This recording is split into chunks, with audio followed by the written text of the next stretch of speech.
5 of the Politics of Africa Journal for the Gambia. Um, this week we talked about Structuralist versus Culturalist. Those are the two main political theories regarding African politics. Structuralists argue that the broader structures in society at the very least influence and limit and perhaps even determine political behavior.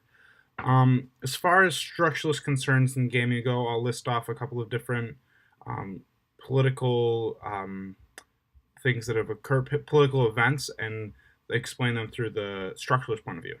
So, a structuralist would see the indirect rule set up by the British with 35 chiefdoms, each having its own chiefs, centralized power in Banjul, really being a driving political factor that structural establishment of indirect rule further influenced all the politics that was going to occur after it by setting up those local governments and then having that main central government, which is really what the Gambia is like today, with the president and a lot of still strong local governments. Another kind of structuralist view would be that the Gambia faced serious economic problems during the early 1980s.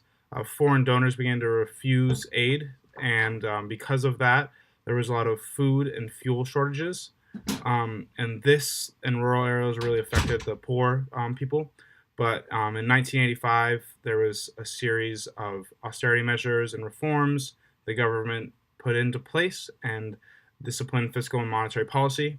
And so structures in government made it difficult for poor farmers to experience troubles because that the foreign aid that the structure of foreign aid that came in and really was this driving factor for the Gambian economy. When it was cut out, the economy collapsed. It was, we'll see for a culturalist point of view, that the structure of foreign aid, it's not, you can't really explain it using culturalist perspectives.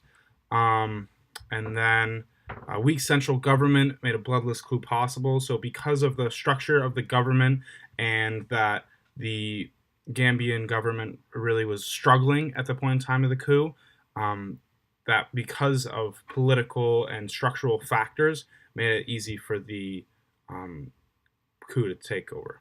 And as far as class theory goes, which is another theory, people in urban areas really are connected to their family to a high extent. And so the class theory doesn't really apply in the Gambia because there's no really huge separation between the urban and rural areas, because a lot of the people came from rural areas and are thus very connected back to their homes.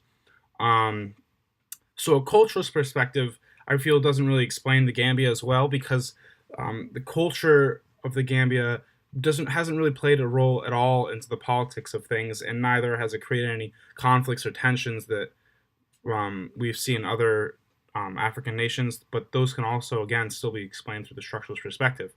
But a culturalist perspective is a widely held attitudes, values, belief, and symbols about politics, and that culture is what influences the political events that occur. So here I feel that it doesn't really affect things because, as far as going back to the 35 chiefdoms indirect rule setting up the government, I mean, there wasn't a culturalist idea. That was really the British people enforcing indirect rule, and thus a structuralist part of the government. Furthermore, the economic problems that occurred, it really wasn't the culture of the Gambia that really caused for that. It was the lack of foreign aid that came in. And a weak central government being taken over, it wasn't because of ethnic tensions or the cultural idea of taking over the government. It was because of that weak central government and struggling people, those structures that allowed for that to occur.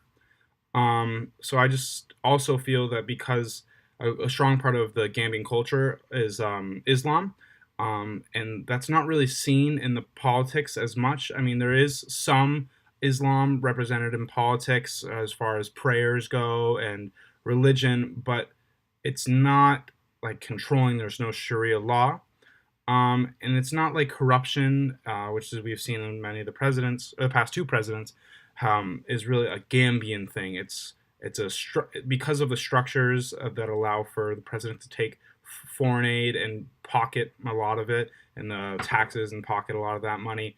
It's not the culture of the Gambia encourages that. It's a structure that allowed them to do that.